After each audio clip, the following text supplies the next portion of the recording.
What's going on, everybody? It's your boy C-Zar, and we are talking about OnyxCoin today, XCN USD. Hit that like button, subscribe if you want to see more content like this, and let's get into it, my friends. It is the 21st day of September. Here we are, sitting at about 1.22 cents right now. We have 10 hours, 47 minutes left in the day, and we're just moving sideways. We haven't done a whole lot since Thursday here, and I really do expect that we are going to move up higher. You know, normally, actually, really since April, every single move up that we've had that's resulted in a wick like this, we do just kind of proceed lower rather immediately every single time, right? Big move up, big move down, big move up, big move down. Here we're moving sideways. It's a little bit something different. Might we get some different behavior and continue to rally? That's what we're looking for. That's what we're hoping for, and I think that we will. Not financial advice, not a financial advisor, but I very much do believe that the low is in for OnyxCoin for XCN. We were considering lower targets, but I think those targets are off the table at this point in time, you guys. I really do think that it's time to start looking to the upside. I very much do believe that we've got higher prices to go. Could we go a little bit lower from here first? Sure. You know, we could go. We've got this overall kind of path laid before us with these higher lows. It's possible we could come down to about 1.13, 1.14 cents, something like that. You never know. I'm not expecting that necessarily, but let's look at the 1 hour time frame and then we'll zoom out from there, okay? Looking at the 1 hour here, just very, very boring price action. This makes you think that we do want to move higher because, again, if we were to sell off, we would have, well, why did we stop here? Why are we just moving sideways? It doesn't really make sense. You know, the last time we kind of moved sideways like this, we had a nice pop up.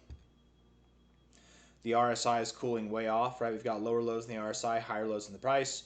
Stochastics are down here. I must admit the stochastics look bearish, but it's on the 1 hour time frame. You don't really weigh the stochastics as heavy on the 1 hour. The fact that we're down here, I think, just gives us more reason to move higher on the stochastics and thus in the price as well. But it's the 1 hour, so don't weigh on it too much. The MACD here, let's see, the MACD right at the zero, an area that you'd expect to find support. But again, it's the 1 hour. I'm not worried about it too much. But look at all this just by contrast of the bearish momentum being built versus the bullish momentum that was built. You have all this time in bear land, and yet you're doing nothing with it, right? You did a little something with it, but it was nothing compared to the bullish something. So I think there's a lot more pressure to the upside as far as buying goes, and a lot less pressure to the downside as far as selling goes. I've got a little head cold, man. I've got like a bunch of congestion. If I say words funny, just don't worry about it. It's me worrying about it. Don't you worry about it, okay? Looking at this on the 4 hour time frame. Let's see. Like if I can't enunciate properly, it's because of that. Looking at the 4 hour time frame on the stochastics here, we are rejecting the 50, looking like we want to come down a little bit. And that's okay. We could continue to see the stochastics chill. As long as we're chilling, we're not moving down too much, I don't think it's a problem. Even if we move down a little bit from here, again, like I said, we could move down to about 1.14 cents, 1.15 cents. It's fine. Hold on real quick, you guys. I'm going to mute the mic.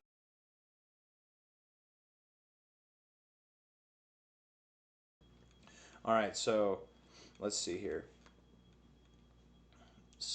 MACD. The SmackD. The MACD is looking like it wants to come down too, so maybe we come down a little bit. And again, that's fine if we do. I just don't think that we're going to see anything dramatic, right? From here, we come down like this, and then we move up, get a higher low. I could see that happening, but we don't have to, right? Here we just kept getting higher lows. Here we just kept getting higher lows. Here we're getting higher lows. I would expect that we do kind of move up. I'm not getting a real clear directional heading from the 1 hour or the 4 hour right now. I guess the 4 hour would suggest we have lower to go, but it's been suggesting that, and we haven't gone lower. We've just moved sideways. So, and the RSI looks strong enough. We don't have to go too much lower. We're right at these areas where we would like to bounce in the RSI and the stochastics. The MACD is whatever. I don't know. Let's throw some fibs on here. Let's see. From a low here to a high there. Golden ratio 3. We just look so good. Like at this point, I really am, just looking at it like this, I really am doubting that we go below 1.2 cents. But if it happens, 1.165. 1.165 cents, okay? I actually think that's where we'd find support. We probably don't go lower than that. Prior areas of resistance here, find support there, and then we move up. That could happen. because then it would be like a little 1, 2, 3 correction, maybe. I'm sticking with the upside, man. Regardless of what the downside might offer, I think it's time to really start thinking about the upside. Really, what we're in is a move up. We're consolidating. It's like a pennant pattern here. I would think that we do move higher. Okay, I'm sticking with the upside. The downside, we've given you the downside target areas where you may or may not find support, but I'm sticking with the idea we're probably going to break out to the upside. The 4 hour and the 1 hour aren't reliable. We've been moving sideways for the past 3 days, so of course they're not going to be reliable. That's why it's making me scratch my head so much. If we're looking at this here from a relative low to a relative high, finding support at the 1272, coming up to the 886, back down to the 1272. You look constructive enough. You know, typically in this kind of situation, what you do is you would reject the 886 and then you'd see lower prices. This is why we were very convinced that we would see lower prices, okay, coming down here. But the fact that you didn't, the fact that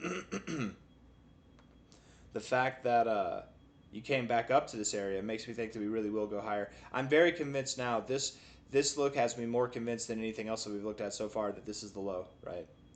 We're starting to be constructive on the Fibonacci retracement rather than deconstructive on it, which I think is very positive.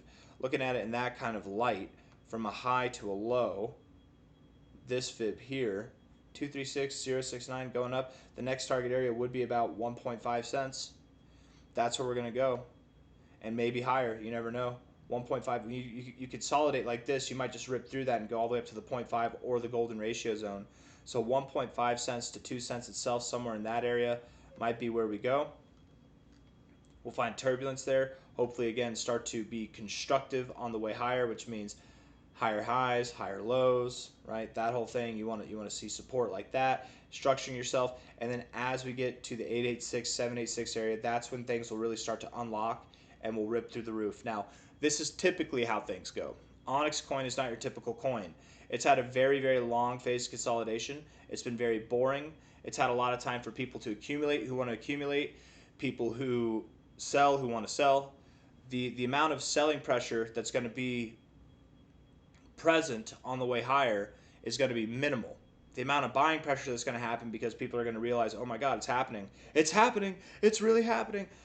It's going to be maximum, which might allow us to move up at a much faster pace. We might not see any kind of constructiveness in the fibs and just rip right through the roof. If that happens, maybe it's time to start considering 3.6 cents to 5 cents instead of all these other minor targets. Once we break above 5 cents, it's onwards and upwards to 6.6 cents, 10 cents, 13 cents, and beyond. Of course, inevitably, I do expect that we're going to see prices all the way up at like 26 to 32 cents, which, by the way, at this fib, it doesn't really have any kind of, we don't have any targets for that, but that's okay. It's a significant fib enough. You know, maybe in that sense, there's an argument to be made that we stop at 22 cents or lower or 36 cents or higher, but I don't think so. I think that this fib, while it is significant and probably will guide us on the way higher, I think this fib is the one that we really should be paying attention to because it encapsulates the whole range, the whole high to low, and it encapsulates everything this year from like really the beginning of this year, from January. Let's even see. Yeah, I mean the end of January there, almost this entire year encapsulated by this fib here. I would think that we respect this fib, which the 26 to 32 cent area is where we're looking for here based off of that. Anyways, looking at the daily time frame here, the RSI does look pretty productive, bouncing off the 50. We love to see it. Stochastics look productive, and the MACD looks productive. We're about to cross, you guys, we're about to cross above the zero on the MACD, which is phenomenal. On the daily time frame, this is a big deal. The last time that we did this was whenever we had our move up. We had a move from, let's see, how much was this? 30. It was like a 30% move, low to high. No, it was a 52% move. My bad. The time before that, when we had a cross up, it was over here. That's when we had that 260% move, low to high, right there. And the time before that, when we crossed up, it was back here. Things were a little bit smaller, but it was still productive. You know, we crossed up right there. It was still productive overall. So I don't think that we pumped 52%. I don't think that we're going to pump 262% in 3 days or 5 days. But I do think that we have a lot of growth to come over the coming weeks and over the coming months. I would expect that this move, what's happening here with the cross above the zero, getting the overbought zone in the stochastics and the RSI, all that together, I think will allow us to see a stronger move than anything we've seen really since dating back in January, and we should be moving up higher. So it might not be this dramatic. We're not going to see this kind of pace take place until we are above the 886, 786 area, which is all the way up at about 3.3 to 4 cents. And even honestly, let's actually look at this high to low here. Maybe we can even shave that down to 2.2 to 2.4 cents. Once we get above these high points, that's when things should really start to come alive. Until then, we're probably just going to be constructive. That's my opinion. So moving up into the end of the month of September, and then October, we should really start to fly. That's the expectation here. I had somebody say, if OnyxCoin isn't at new all-time highs by the end of this year, I'm selling out. That's what they said. That's not what I said. But I'm with you. Whoever said that, I'm with you, man. If we're not seeing life between now and the end of the year, yeah, I mean it's probably time to start thinking differently, man. Honestly, at that point, we don't really have much cycle left. You gotta put your money in something that's gonna make you money. I don't think that's what's gonna happen. My head isn't even at that point yet, but somebody said that, and I just thought that was funny because I'm like, yeah, me too, honestly. Anyways, let's wrap this up. Let's talk about the weekly time frame. We'll finish this up here. Weekly time frame looks very bullish. Okay, massive sell-off, massive accumulation zone, and the reaction was very positive.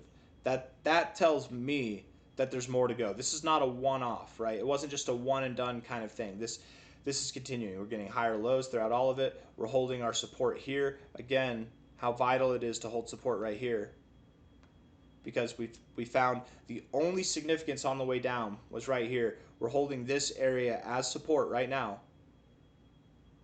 I think that we're going to move higher. The only next area really to go to would be all the way up here at 8 cents and beyond. And once we start hitting 8 cents and beyond, I mean, that's when we start talking about these significantly higher targets.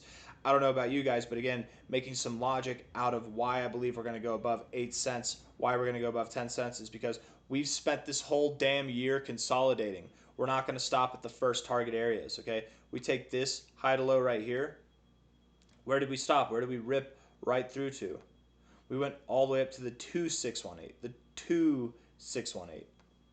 Not the 1272, not the 1414, the 2618. We will get there in time, but I don't think that we're going to get there right now, at least not by the end of October. By the end of October, we're looking for prices that are up around this area, if not 26 to 32 cents or higher even. So I got nothing else. I hope you guys enjoyed the video. If you did, hit the like button, subscribe if you want to see more content like this. Let's look at Onyx Dow real quick. I do this, man. Sometimes I say I'm going to end the video and then I do more stuff. People leave and then they don't hear this. They don't hear this stuff. So you're hearing the stuff that people don't hear. I don't know. I'm just trying to butter the bread there. Let's see. Whale Panda. I love it. It's a great name. Let's see if they got any updates for us here. It was like September 27th. I'm like, hey, wait a second. It's the 21st, but that's 2024. Yeah, nothing. Nothing, just the voting. Let's see how the proposal's going.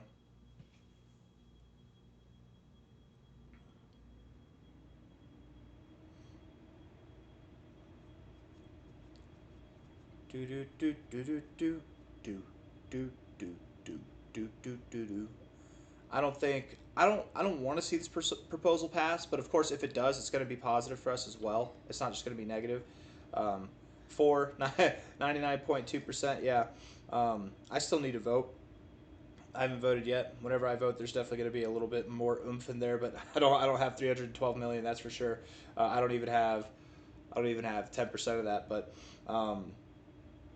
I still think that no against is the way to go personally. But anyways, I got nothing else for you guys. Hit the like button, subscribe.